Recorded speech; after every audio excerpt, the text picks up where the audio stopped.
Chapter 2, Part 5, The Shelter. I know our route to Ivan and Ruby by heart, and I can't help but tugging a bit, even though I'm not supposed to. Oh, it's been a couple of days since I've seen my pals, and I need a friend fix, like I need air and water and my belly rubs. We don't live far. Down to the end of the street, around the corner. Good news source there. Then a few more blocks. When I walk Julia, well, okay, I suppose it looks like she's walking me, but I beg to differ. There's a place we pass that always makes me jumpy and bummed. It's the animal shelter. And I know it's a good place, a space for pets who don't have a safe home of their own. And when I was abandoned on the highway, just a few weeks old, a nice cage with a soft towel in it and a bowl of fresh water, well, I would have given just about anything for that. Still, when I walk by and hear all those desperate barks and meows and squeaks, it gets to me, and sometimes having great hearing is a pain. And then, thing is, I realize I have a home, and the gang is in there, and it doesn't really matter. And I try not to think about stuff like that, you know? I mean, it's not like I can do anything about their tough breaks, right? And in fairness, maybe those animals aren't like me. I mean, I've always been resilient, hardworking sort. Maybe some of those guys even made their own bad luck. I mean, don't get me wrong. I try to be a nice guy. I do what I can and to make the world a better place, sure.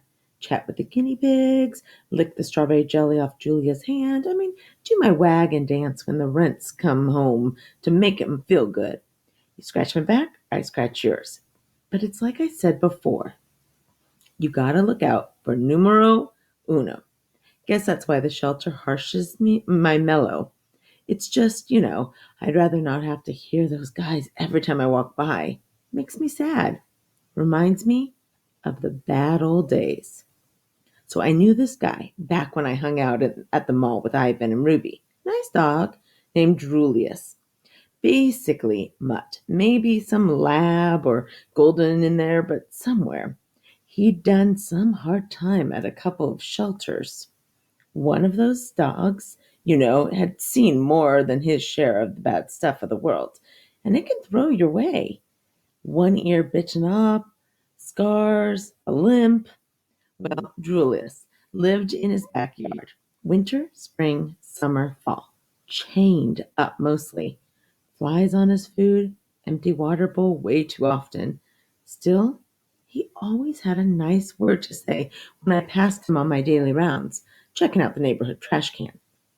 Once I saw his owner, ugh, again that word, step onto the back porch. Well, Julius was barking, but he had good reason. A stranger had just passed by, and barking is what we're supposed to do in that circumstance, right? I don't know, maybe he's the UPS guy. Maybe he's a serial killer. I mean, come on, we're not the FBI. So, anyways, owner came out, big guy, mean looking guy, gave Julius a hard kick with his boot and yelled, "Be quiet, you fool!" Disappeared. Julius looked at me kind of embarrassed.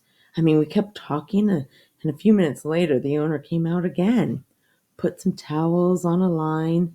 Julius headed over, tail between his legs, cowering, saying, I'm sorry, I love you. I'm yours, this whole dog bean."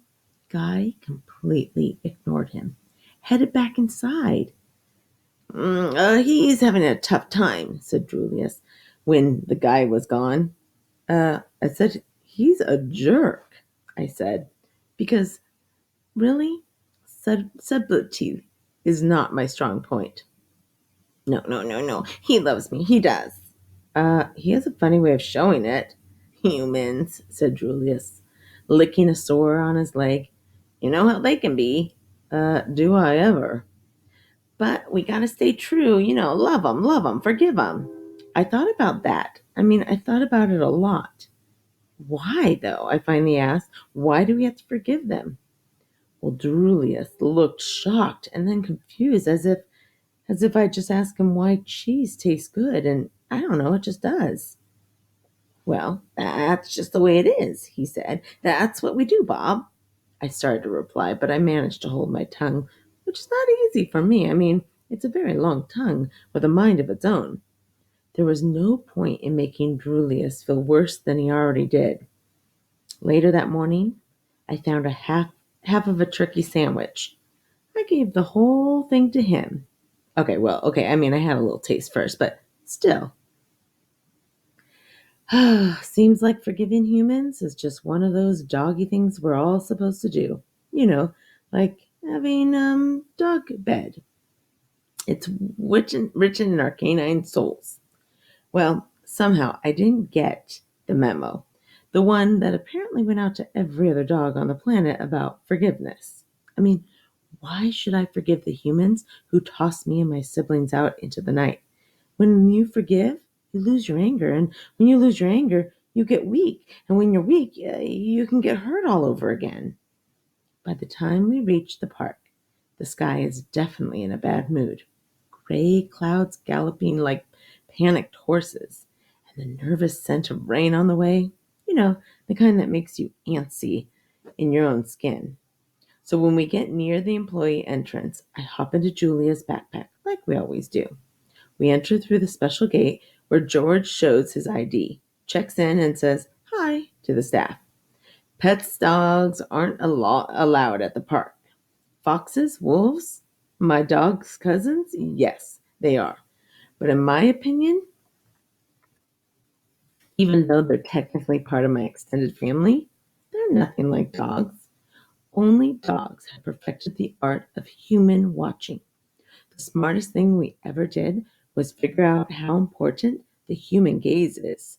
So often, when we follow our owner's eyes, we reward them with something amazing. A smelly sock, a glazed donut that's fallen on a smelly sock. You know, we follow every blink, every sidelong glance. We see it, whatever it is, before humans do it. We understand before they do.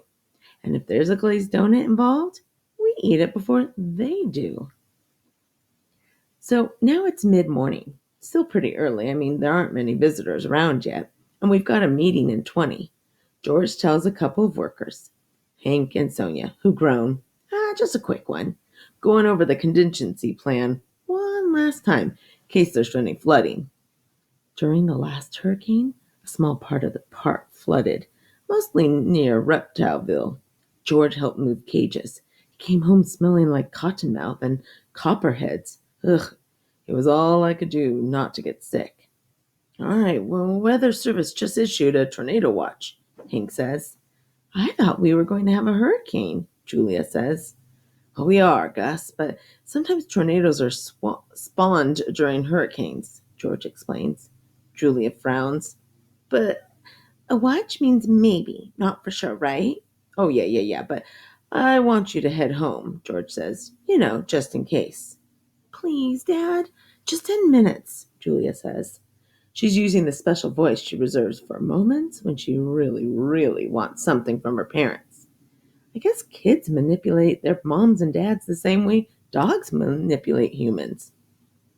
Oh man, I don't know, George begins. I promised Bob. I figure that's my cue. I pop my head out of and look adorable. So I do. Hey, Bob, says Hank. Sonia reaches over and scratches my ears. I'm pretty popular around the park. I give George my best puppy eyes. And he caves.